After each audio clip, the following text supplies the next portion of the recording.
세상에서 할 수 있는 가장 큰 일은 호랑이 하면 뭐 어떤 생각이 납니까? 물렁. 무섭다는 생각이 나죠. 그리고 사람 누구 이름 부르면은 그 사람이 키가 컸다, 즐겁다, 힘이 셌다 그 생각합니까? 어떤 생각합니까? 좋다, 무섭다, 아이고. 그 사람의 그 사람은 착한 사람이었어. 좋은 사람이었다. 너무 급한 사람이었다. 그 사람의 특징을 되게 편안하다, 뭐 이렇게. 말을 하게 되는 겁니다. 이와 같이 하나님을 믿는 사람들이 세상 사람들에게 어떤 모습을 보여주는데 그 모습이 보여주는 것이 가장 중요하고 큰 일은 무엇일까? 우리가 이 시간 생각해 보는 시간을 갖도록 하겠습니다. 갈라디아 2장 20절 보면 내가 그리스도와 함께 십자가에 못 박혔나니 그런즉 이제는 내가 사는 것이 아니오 오직 내 안에 그리스도께서 사시는 것이라. 이제 내가 육체 가운데 사는 것은 나를 사랑하사 나를 위하여 자기 자신을 버리신 하나님의 아들을 믿는 믿음 안에서 사는 것이라. 제 자신 또 여러분들 예수님을 수십 년 믿었습니다. 또 어떤 사람은 예수님을 수년 동안 믿었습니다. 그런데 누구를 위해서 살았습니까? 예수님 위해서 살았습니까? 나 자신을 위해서 살았습니까? 뭐 위해서 사는지도 모르고 살았어. 맞아요. 그냥 살아. 그냥 막 나간 데로 살았어요? 아니, 네. 그냥 그날.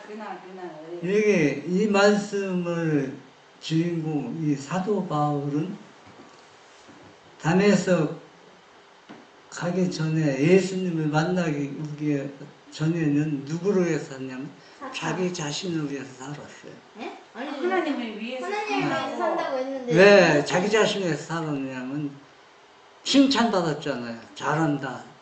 그러니까 이단 방면. 그러니까 종교 개혁 시대처럼 하나님을 아들을 믿는 사람들이 방면하는 거예요. 그러니까 그 유대인들 종교 제사장이나 지도자들이 이 바울을 칭찬을 많이 해줬습니다. 그럴수록 열심히 일해서 예수님을 위해서 살았다고 하지만 결국은 자기 자신을 위해서 산 겁니다. 그런데 이런 바울이 어떻게 바뀌었어요? 그리스도를 위해 내 속에 내가 사는 것은 오직 내가 만난 예수님, 하나님을 아들을 믿는 믿음 안에서 살았다 이렇게 말할 수가 있었던 것입니다. 우리도 이 바울처럼 누구를 만난 경험이 없으면은 예수님을 만난 경험이 없으면은 이 바울처럼 이렇게 확신 있게 말을 할 수가 없습니다. 왜? 그분이 누구인지 모르는데요. 어떻게 말할 수가 있겠어요?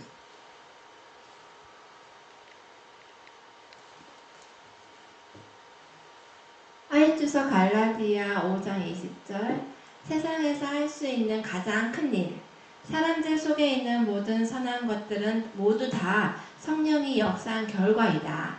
성령은 우리를 가르치사 우리들의 생활에서 의를 나타내라고 한다. 이 세상에서 우리가 할 수 있는 가장 큰 일은 그리스도의 품성을 생활함으로써 하나님께 영광을 돌리는 것이다. 하나님은 자신에 대하여 죽은 사람들만을 온전케 하실 것이다. 기쁨으로 자신에 대하여 죽은 사람들은 이제는 내가 산 것이 아니요 내 안에 그리스도께서 사신 것이라고 말할 수 있다.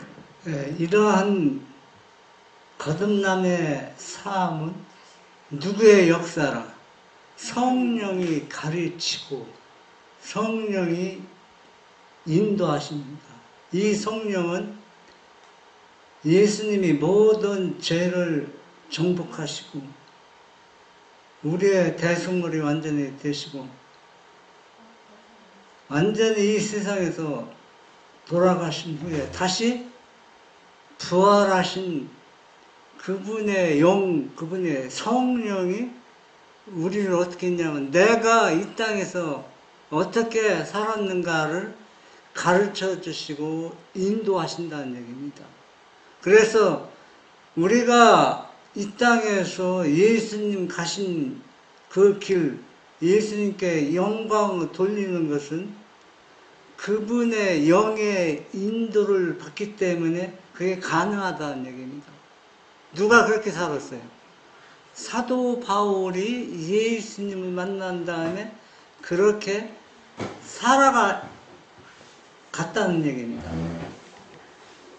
빌립보 1장 22절 보면 이는 내가 사는 것이 그리스도니 내게 죽는 것도 유익함이라.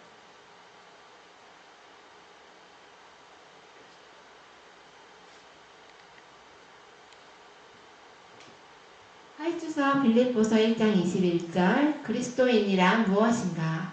사도 바울이 그리스도의 나타나심으로 박해자에서 한 사람의 그리스도인으로 회심하였을 때 그는 자신을 만삭되지 못하여 난 자 같다고 하였다. 그때 이후로 그에게 있어서 그리스도는 전부였고 모든 것 속에 그리스도가 있었다. 내가 사는 것은 그리스도라고 그는 선포하였다. 이 말씀이 모든 성경절 가운데서 그리스도인이 된다는 것은 무엇을 의미하느냐에 대해서 몇 마디로 된 가장 완전한 해석이다. 이것이 복음 진리의 전부이다. 예.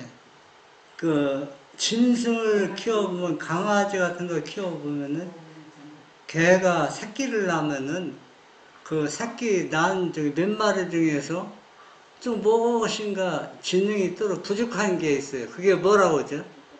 그런 걸. 뭐라고 하지? 나도 모르겠어. 조금 부족한 거 있잖아요. 강아지, 이렇게, 다른 개보다 조금 모든 게. 이달? 예? 수가? 물론, 그 전에 옛날에 충청 가가지고 문요. 그 뭐라고 했는데, 금방 생각이 안 나네. 조금 부족하다는 얘기예요. 문열이라고든가.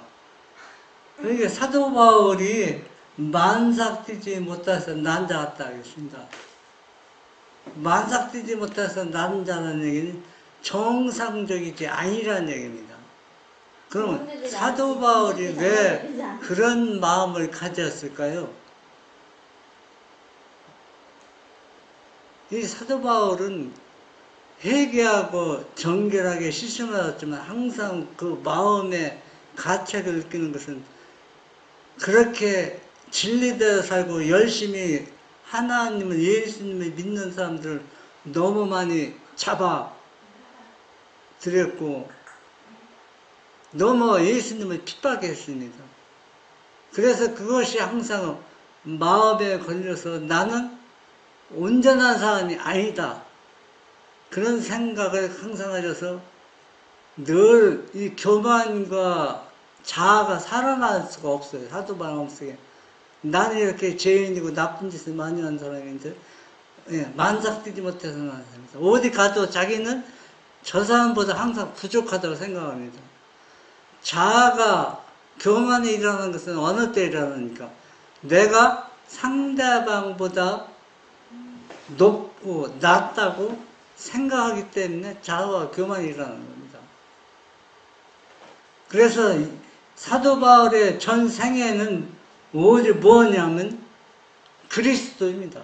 오직 예수님이에요. 우리가 살아갈 때 세상 사람들이 자기 자신도 착각할 때가 있어요. 내가 예수님을 믿는 사람인지 세상 사람인지 혼동스러울 때가 많이 있습니다. 그러나 사도 바울은 확실히 선이 그어졌어요. 그의 삶, 그의 생각, 그의 행동은 오직 뭐라? 오직 그리스도밖에 없다고 생각했습니다. 화입주서 빌립보서 1장 21절. 바울은 많은 자들이 깨닫기가 불가능한 것 같이 보이는 것을 깨닫고 있었다. 그는 참으로 열렬하였다. 그의 말들은 그의 마음이 그리스도께 집중되어 있다는 것을 보여주며 그의 전 생활이 그리스도께 매여 있음을 보여주고 있다. 그리스도는 그의 생명의 근원이시오 창조자시며 의지해 주시는 분이셨다. 예, 여기서 사도 바울은 많은 자들이 깨닫기가 불가능한 것 같이 보이는 것을 깨닫고 있었다. 그게 뭡니까? 세상 사람들이 예수님 열심히 믿지만 깨닫기에 불가능한 것을 사도 바울은 만삭되지 못해서 태어난 사람이었지만 영적으로 사도 바울은 깨달았다는 얘기예요. 정상적으로 태어난 사람이 그걸 깨달아야 되는데 깨달은 내용이 뭐죠? 깨닫는 내용은 뭐냐? 예수님이시더라고. 사도 바울의 생각과 모든 생활의 중심이 뭐였다? 예수 그리스도. 다 예수님이라는 거, 예수뿐이었다는 얘기입니다. 그러면 우리가 잡생각이 우리 마음에 들어옵니까? 교만과 이기심이 들어옵니까? 안 들어오죠. 사도 바울은 이것을 이미 세상 사람들, 다른 사람들이 깨닫지 못하는 것을 이미 깨달았다는 얘기입니다. 그렇기 때문에 그의 삶은 예수가 전부일 수밖에 없어요. 계시록 3장 1절 사대교회의 사자에게 편지하라. 하나님의 7영과 7뼈를 가지신 이가 이르시되 내가 네 행위를 아느니 네가 살았다 하는 이름을 가졌으나 죽은 자로다. 그 요한계시록에 보면 7교회가 나오는데 이 사대교회는 5번째 교회에 해당하는 교회입니다. 그런데 살았다는 얘기는 무엇을 의미합니까?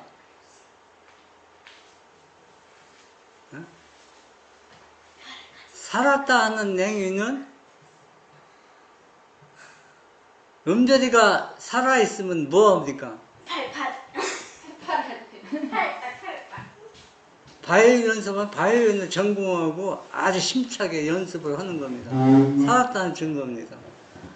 그리고 또 일하는 사람은 일을 열심히 하는 것이 살았다. 그러니까 자기가 전공하는 그것을 전부 힘을 쏟아서 그에 집중하는 겁니다.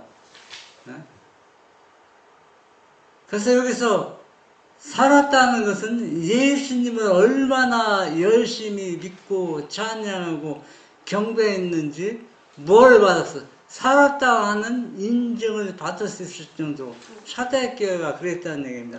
그런데 결국은 뭐라고 합니까? 네가 살았다 하는 이름을 가졌으나 결국은 너는 어떤 사람이라? 죽은 자로다. 그러니까 살았다는 그 이름을 들을 때는 정상적으로 하나님을, 예수님을 믿는 상태. 진짜 누가 살았다는 얘기는 하나님이 칭찬해 준 게 아닙니까? 그러니까 과거형입니다. 사대라는 말은 살았다는 이름인데. 네, 과거형입니다. 이걸 보면은 종교개혁 시대를 말합니다. 종교개혁 시대 교회가 얼마나 부패했을 때, 우리가 지금 대장도 보면서 종교개혁 시대 목숨 걸고 핍박과 순교당하면서 예수님을 증거하는 걸 우리가 보지 않습니까? 이렇기 때문에 예수님이 뭐라고 합니까? 살았다고 칭찬하는 겁니다. 그런데 이 종교개혁자들이 다 죽어 순교당하고 죽고 이제는 핍박이 없고 그러니까 네가 하고 싶은 데 해라 그러면서 그러니까 그 대신 뭡니까? 타협하는 주장하고, 그러니까 진리와 우리가 타협하니까 핍박이 없어지는 겁니다. 이제 완전히 종교개혁 시대에는 살아있는 것처럼 활동하더니 이제는 마음대로 예수님을 경배하고 찬양하게 되니까 오리와 짬뽕이 돼서 우상숭배와 짬뽕이 되어서 죽었다는 겁니다. 현재는 죽었다는 얘기입니다. 과거는 살아있었지만 현재는 죽었다는 얘기입니다. 우리가 쉽게 이해하면 그러니까는 순교자의 길을 가지만 사랑이 없다. 그리스도의 사랑이 없는 건 죽은 거야. 그러니까 지금 우리가 예수님을 믿는 사람들 이 사대교회 같은 그런 형편에 자기 자신이 놓여 있음을 볼 수 있습니다. 어떤 것이 사대교회 형편과 나와 자신이 똑같은가 우리가 봅시다. 하이투서 계시록 3장 1절 자신을 관리하는 청지기 하나님은 이 교회에 변화가 있기를 바라신다. 그들은 살았다는 이름을 가졌으나 그들이 하는 일에는 그리스도의 사랑이 없다. 구원을 믿는다고 공언한 것만을 신뢰하기 때문에 참으로 많은 사람이 타락하지 않는가. 이름만을 가지려 하다가 참으로 많은 사람이 잃어버림을 당하지 않는가. 만약 한 사람이 성공적인 전도자라는 평판을 갖는다거나 은사를 받은 설교자나 혹은 기도의 사람, 믿음의 사람, 특별히 헌신한 사람이라는 이름을 가지면 하나님께서 허락하시는 작은 시험이 닥칠 때 그에게는 믿음의 파선을 당할 위험이 있다. 지금 이게 쉽게 제가 이제 설명하면 과거와 현재와 미래가 일치 안 되는 겁니다. 왕년에 하나님을 믿어서 기도 응답 안 받아본 사람이 있습니까? 기도 안 해본 사람이 있으니까. 예? 다 사람들은 그런 얘기 많이 합니다. 예?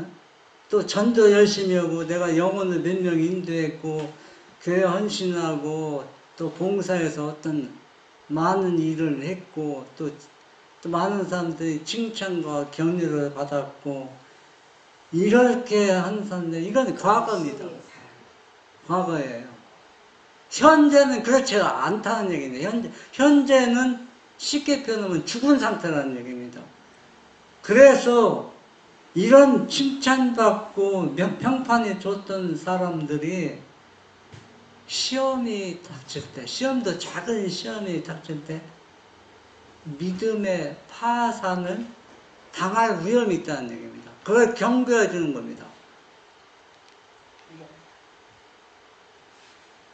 흔히는 그의 큰 노력으로 그의 명성을 유지할 수는 있을 것이다. 다른 사람이 그의 가치를 몰라보지는 않을까 하는 염려 가운데 사는 사람은 그리스도를 시야에서 놓치고 있다. 그분만이 우리에게 가치를 부여하사 하나님을 영화롭게 하실 것이다. 우리 자신들을 신실히 관리하는 충실한 청지기가 되자. 자아에서 눈을 돌려 그리스도를 바라보자. 예, 우리가 쉽게 표현하면 하나님한테 인정을 받지 못하더라도 우리 주위 동료나 교인들한테 인정을 받을수록 처신을 그렇게 노력해서 그 명예를 유지할 수 있어요. 아, 저 사람 성경 많이 보고 기도 많이 하고 설교 참 잘한다. 그런 건 유지할 수 있어요. 그러나 그런 것들은 누구한테 안 통하냐면 예수님과는 거리가 너무 먼 거라는 얘기입니다. 약간 바리새인이랑 비슷한 거네. 왜? 그런 것들은 하나님을 영화롭게 하는 것이 아니라 자기 명예를 지키고 자기를 영화롭게 하기 때문에 이거는 자아가 살아있는 겁니다. 그래서 이런 것들을 버리고 누구를 바라보라? 예수님을 온전히 바라보라는 얘기입니다. 그러면 아무 어려움이 없을 것이다. 해놓은 일이 모두 다 아무리 훌륭하게 보인다 할지라도 예수의 사랑으로 행치 않으면 아무 가치가 없는 것이다. 어떤 사람이 신앙적 활동을 모두 다 하면서 나아간다 할지라도 그가 말하고 행하는 모든 것에 그리스도가 배어있지 않으면 그는 자신의 영광을 위하여 일하는 것이다. 예. 과거에도 속했지만 현재에도 속할 수 있는 문제입니다. 내가 무엇인가 선한 일을 열심히 합니다. 돈을 투자해서 재물을 투자하고 시간을 투자하고 열심히 하는데 뭐가 없어요? 그리스도의 사랑으로 하지 않습니다. 그러면 예수님께 칭찬받고 예수님 뭐 하는 게 아니라 자기 자신이 칭찬과 영광을 받고 있는 거예요. 그러니까 이거는 예수님을 위해서 예수님의 그리스도의 사랑으로 하는 것이 아니라 자기 자신의 명예와 자기 자신의 영광을 위해서 일하고 있다는 얘기입니다. 이런 것들은 아무리 많이 할지라도 예수님 앞에서 아무 가치가 없다는 얘기예요. 아무리 많은 일을 할지라도 우리가 작은 일을 할지라도 누구를 위해서 하나님의 영광을 위해서 하는 것과 내 자신을 위해서 하는 것과 완전히 차원이 다르다는 얘기입니다. 누가복음 10장 25절에서 37절 어떤 율법교사가 일어나 예수를 시험하여 이르되 선생님 내가 무엇을 하여야 영생을 얻으리이까. 이외의 모든 사람들은 자아가 살아있는 사람들의 생활의 모습입니다. 자아를 죽이는 사람은 예수님한테 이런 질문을 할 필요가 없어요. 이미 답이 다 나와 있기 때문에.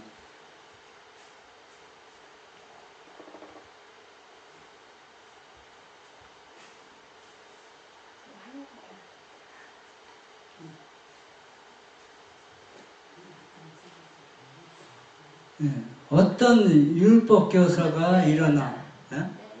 근데 왜 또 이거는? 복음의 신앙이란 성령의 역사로 말미암아 심령이 성화된다는 것은 그리스도의 성질을 사람 속에 부식하는 것이다. 복음의 신앙은 곧 그리스도께서 그 생애 가운데 사시는 것이니 곧 살아서 활동하는 원칙을 말한다. 이 신앙은 품성 가운데 그리스도의 덕성이 드러나고 그것이 선한 행실을 하게 하는 것이다. 복음의 원칙들은 우리 실생활의 어떤 부분으로부터도 분리할 수 없다. 그리스도인의 모든 경험과 활동은 그리스도의 생애를 대표하는 것이 되어야 한다. 우리가 말하는 것, 생활하는 것, 이 모든 것은 내 속에서 그리스도가 살아있다는 것을 표현하고 있습니다. 이것이 뭐냐? 성화거든. 성화된 사람. 이 성화는 그리스도의 성질을 사람 속에 그 속성을 완전히 심어놓는 겁니다. 이게 복음의 신앙입니다.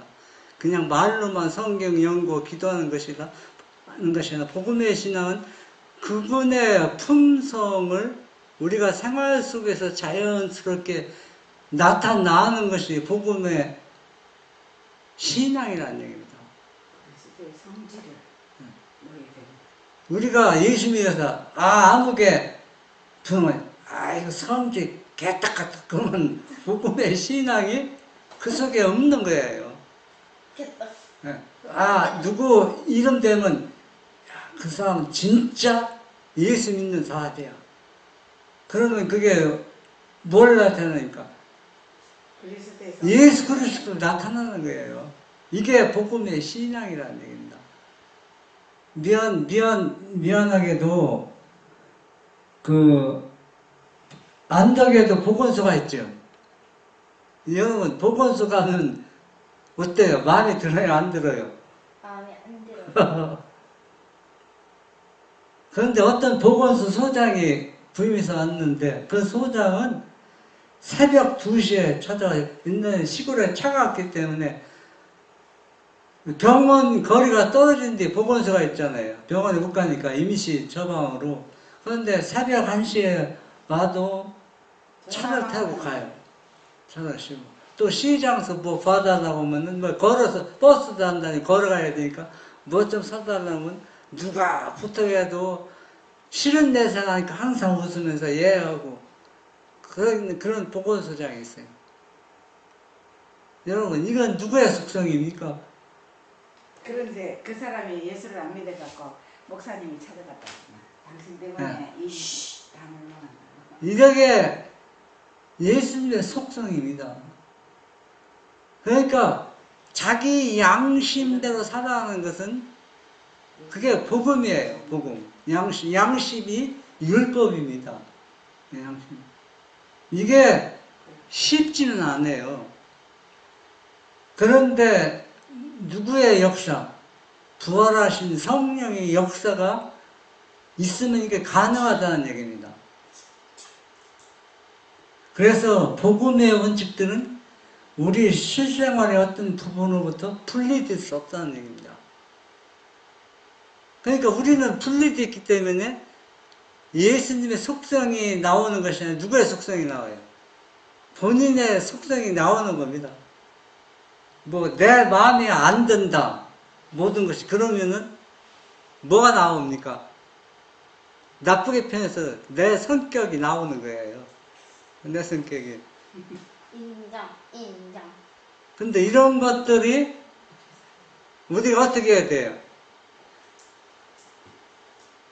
예수님의 영을 받고 우리가 그분의 속성을 나타내야 됩니다. 얼굴 예쁜 아기가 이상하게 보이네요.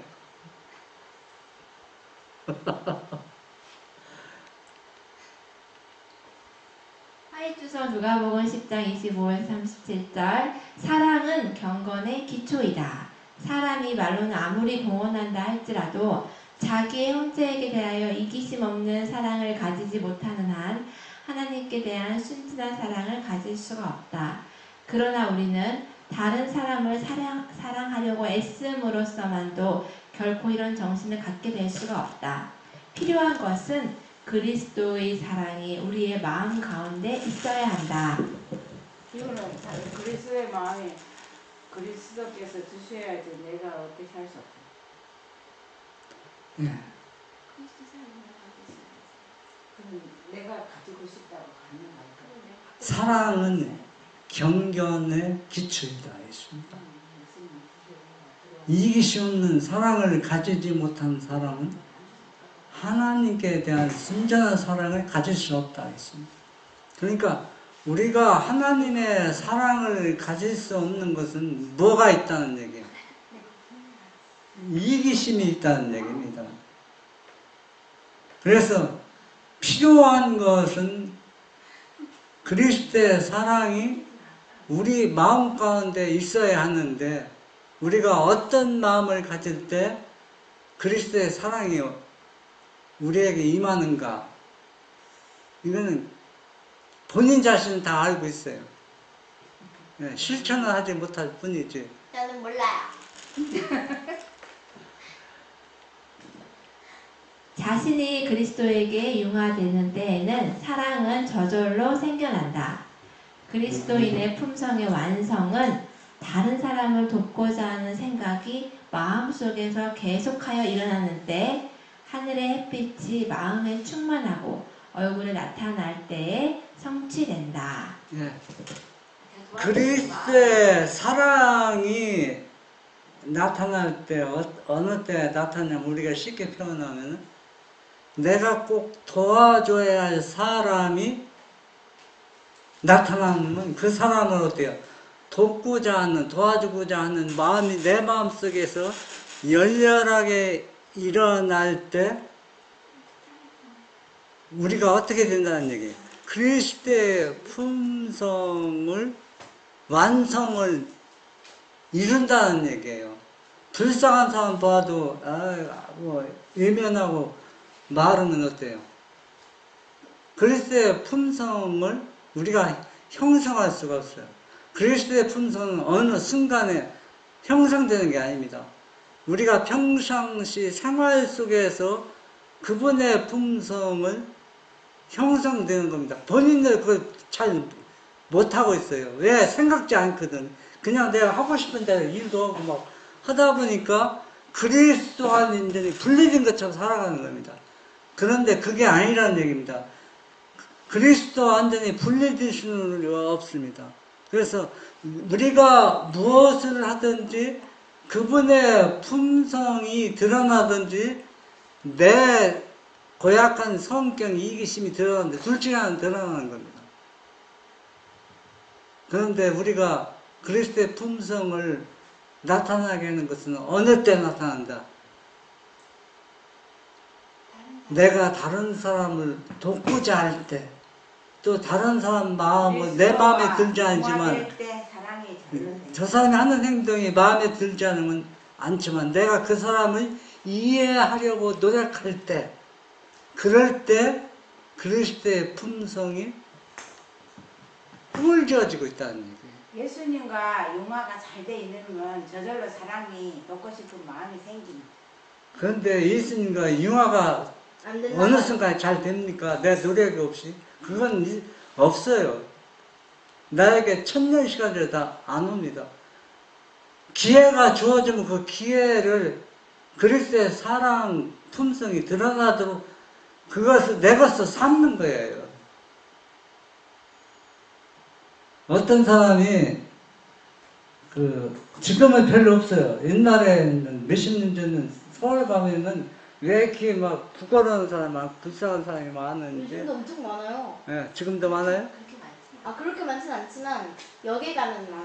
그래서 그 사람들 다 우리가 성경을 연구하되 예일실 보되 우리가 골수록 왜곡을 빠질 때가 많이 있어요.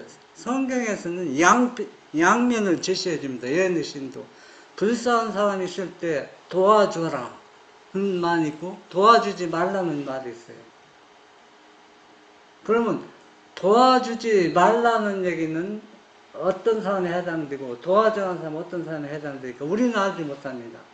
내 양심에 하는 얘기입니다. 양심은 자기 양심이 가는 대로.